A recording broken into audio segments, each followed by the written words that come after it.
In our political panel, Chris Plant is a syndicated radio host of The Chris Plant Show. Leslie Marshall is a syndicated radio host of The Leslie Marshall Show. So there, which is also a syndicated radio talk show. She's a Fox News contributor. Thanks to both of you for joining us. Chris, what do you make of this today? Today? Right. A lot this like minute, yesterday. this minute, Well, yeah. That's exactly it. I think Senator McCain is onto something here. We've lost the 24-hour news cycle. We're onto a 5-minute news cycle, and we repeat it again and again. And we've reached a point of madness. I'm really concerned about the mental and emotional well-being of the city of Washington and everyone in it. We've lost what was left of our mind. We've blown everything out of proportion. It is a constant state of hysteria.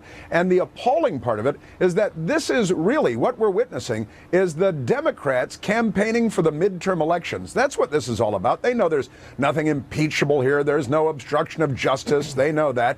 They know that all of this is just political stuff. You use the word hyperbole. I'll use that word too in this context. But over a dinner table, I might use a different word. And we're not getting any better. We show signs of getting worse before we get any better. There's a lot of hysteria. There's also one very big question. It was raised by Peter King earlier today on this network. Let's listen.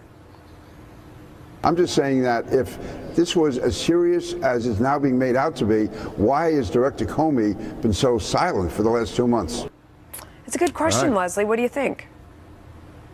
Well, I think that when James Comey was the director of the FBI, there was an ongoing investigation. And just like anybody, remember, the FBI is not going to bring forth charges or indictments. They're going to make recommendations to the Department of Justice, which you can't until you have completed everything. However, now, after the termination of Mr. Comey in that position, he is a free private citizen. And quite frankly, I don't agree with Chris at all on this. There's not hysteria. The American people, regardless of their ideology, they want the truth. We know there's a memo, and we know that we will hear from Mr. Comey, whether he comes just being invited, whether he is subpoenaed, and we know that the information is being gathered. So this is not hysteria. This is just wanting the truth, and this comes from both sides of the aisle. But Chris, it seems like, for Peter King, who's very straight, very sober. I mean, you know, for him to say this at this point, it seems like if you're the head of the FBI and you're running an investigation, you're overseeing an investigation, or your department is doing a big investigation, and you think the president is obstructing justice, that's something that you bring up sooner rather than later, no? Right. Can I please address that? Because, listen, if Director Comey wrote up this entry in his diary that the President of the United States attempted to obstruct justice, and then he sat on it, why was he sitting on it? Why was he holding that memo in reserve? Was he planning on using it to some nefarious end?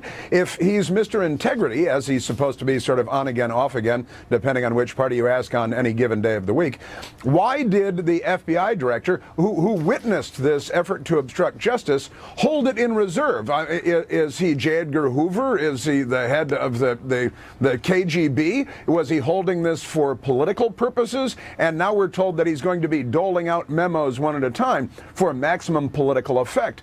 At what point does he become suspect in all of this? This whole thing is absurd, and there's not a legal expert in their right mind that will tell you that that constitutes obstruction of justice anyway. Leslie, I'll let you respond to that, because some are saying, like Chris, that it feels like it's becoming tit for tat between Comey and Trump.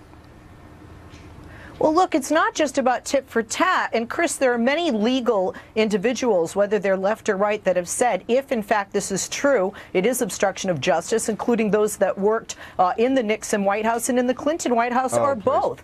In addition to that, we have Republicans like from Maine, Angus King, that said very reluctantly it seems to be going the way toward impeachment. Obviously, because we're hearing from overwhelming majority of Democrats, with the exception of one, that it's too early to tell. But that's the thing. I think with James Comey, it may have been too early to tell. You don't just say, boom, I have one conversation, obstruction of justice. You have to have all of the T's crossed and I's dotted before making such an accusation. We gotta go. We got a lot more to argue about, I know, and we have a lot more time to argue, but not today. Thanks, guys.